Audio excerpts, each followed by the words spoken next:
की ओर से यहाँ पे प्रदर्शन किया गया है और बैरिकेड तोड़कर आम आदमी पार्टी दफ्तर की तरफ जाने का प्रयास किया गया इनकी ओर से।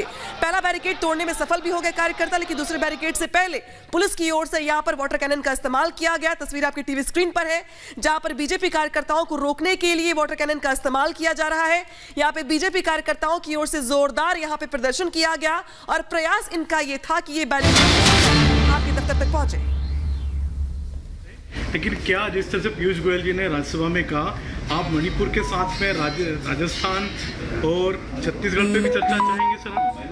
बंगाल पे भी चर्चा चाहेंगे? ऊपर दलित के ऊपर जो अत्याचार हुआ है राजस्थान में, उसका भी हमारे एमपी जो उस राज्य के एमपी डिमांड कर रहे हैं, वो स्पीकर और चेयरमैन डिसाइड करेंगे। सर विपक्ष कह रहा है कि इंडिया नाम से सरकार दी हुई है। तो आपको बता दें कि जो बैठक हुई थी वो यहाँ पर उसका कोई निष्कर्ष निकलता नहीं नजर आ रहा है। बैठक के जरिए सर्वदलीय बैठक बेनतीजा रही है और रियासत जहाँ बैठक के बाद भी सहमति बनती नजर नहीं आ रही है। इस बीच बड़ी खबर आ रही है, जहां पर विपक्ष पर पीएम मोदी का बड़ा हमला देखने को मिला है। संसदीय दल की बैठक में पीएम मोदी बोले कि ऐसा दिशाहीन विपक्ष कभी नहीं देखा, विपक्ष बिखरा और हताश है। पीएम मोदी ने यह भी कहा कि ईस्ट इंडिया कंपनी और इंडियन मुजाहिदीन और पीएफआई ने भी अपने नाम में इंडिया शब्द लगाया है। ऐसे में जिस तरीके से बड़ा हमला बोला गया पीएम मोदी की ओर से, सुनाते आपको क्या कुछ कहा गया।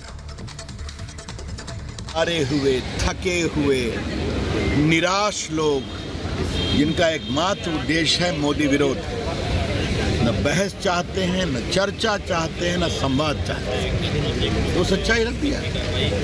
और जिस इंडियन के नाम की बड़ी तारीफ कर रहे हैं, तो प्रधानमंत्री ने क्या कहा?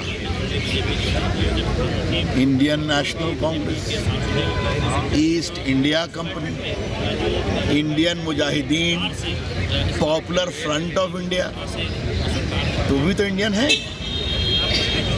चेहरे पे चेहरे चढ़ाते हैं लोग। आज प्रधानमंत्री की टिप्पणियों ने हमें बहुत अधिक प्रेरित किया है और उनका सबसे अच्छा शब्द लगा, जो भोर होती है ना उसमें चेतना जागृत होती है।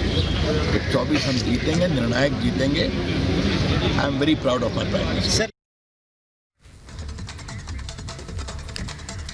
वहीं प्रधानमंत्री नरेंद्र मोदी ने जमकर विपक्षियों पर हमला बोला है। संसदीय दल की बैठक के बाद प्रधानमंत्री ने कई बड़ी बातें कही। जिस तरह से इंडिया नाम रखा गया इस गठबंधन का, उसको लेकर भी प्रधानमंत्री हमला करते नजर आए। क्या कुछ कहा है देखिए, आपको बता देते हैं।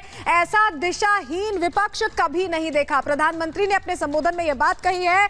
वहीं विपक्ष बिखरा हुआ है और हताश है। प्रधानमंत्री ये कह रहे हैं इंडिया नाम रखने से, लगाने से कुछ नहीं होगा। प्रधानमंत्री ये कहते नजर, उन्होंने कहा कि इंडियन मुजाहिदीन के नाम में भी इंडिया था।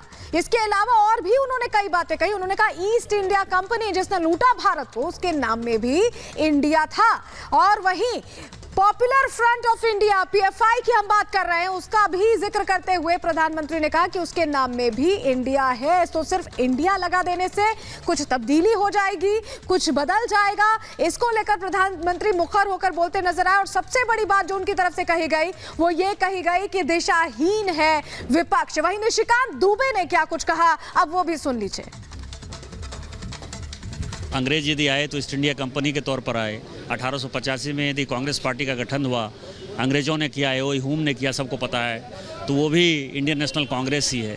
यदि मुजाहिदीन अपने आप को कहते हैं तो इंडियन मुजाहिदीन कहते हैं। जो हमने बैन किया है पीपुल्स फ्रंट को, जो है पीएफआई को, तो वो भी अपने को इंडिया करते हैं। तो इंडिया जहाँ नाम जोड़ने का मतलब आज के देश में जो फैशन बन गया है, वो फैशन जो अर्बन नक्सल हैं, जो नक्सलवाद हैं, चूँकि हम जिस राज्य से आते हैं नक्सलवादियों को सबसे ज़्यादा हमने झेला है, तो वो अपने आप को लेजिटिमेट करने के लिए इंडिया नाम जोड़ देते हैं। तो ये सभी अर्बन नक्सलवादी हैं और सारे अपोजिशन इतने टूटे हुए मरे हुए हैं कि वो मुकाबला नहीं कर सकते भारत में, मतलब भारतीय जनता पार्टी का, इसलिए उन्होंने इंडिया नाम डाल दिया।